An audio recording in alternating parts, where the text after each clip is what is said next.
Hello folks, again from Fredericksburg. This is a little bit more scenic part of the city. The old part, this was completely destroyed during the Union attack. They crossed the Rappahannock River. Initially they were going to use pontoons, but they did not arrive in time, so they had to actually cross the river the hard way. So you have all sorts of antique shops that have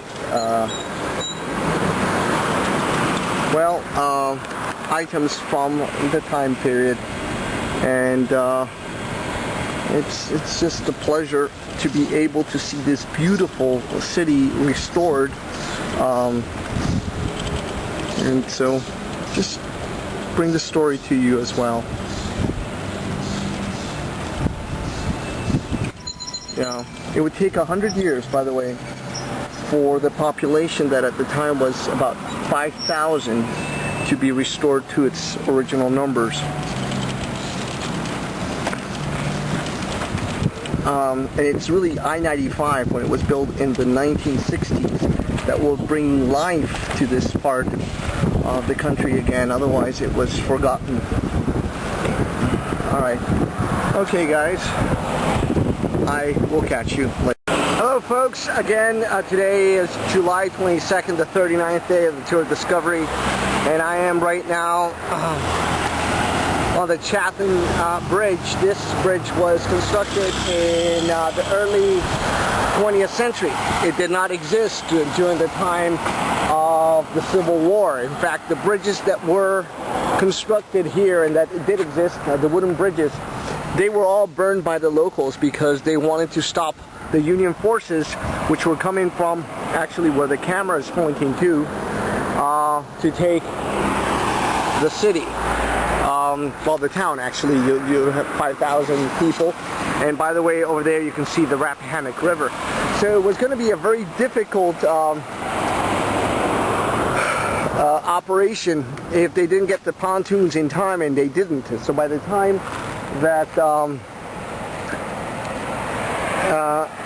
General Ambrose Burnside actually gets the pontoons, you have sharpshooters from the Confederate Army that are positioned in the different behind walls and just the construction of the city, and so it's going to be a slaughter. The Union troops that were constructing, the engineers that were constructing the pontoons, that were just a pontoon bridge actually, that they brought in the pontoons and then you lay planks over it. They just got slaughtered. All of them were killed. So in the end, they will cross the river, but they will have to do it on boats, and even that will be very difficult. Look at the terrain. You are coming from the other side. You have to cross. There's an island in between, by the way.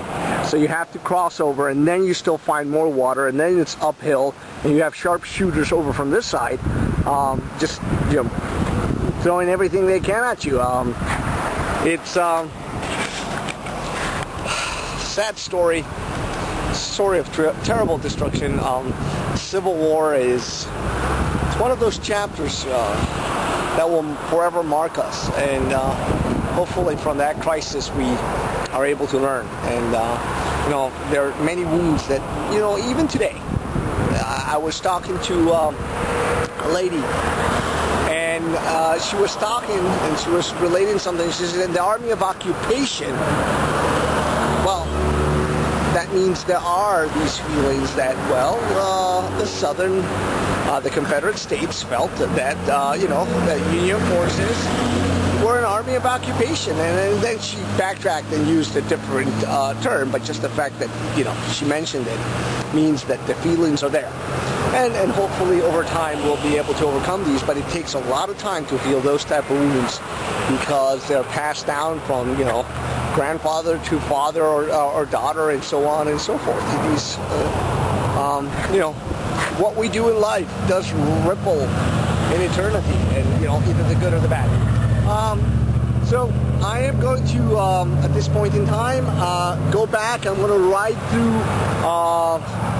the position that the Union forces had, and then I'm going to be working on editing video and uploading things to the internet. Alright guys, as always, I will catch you later.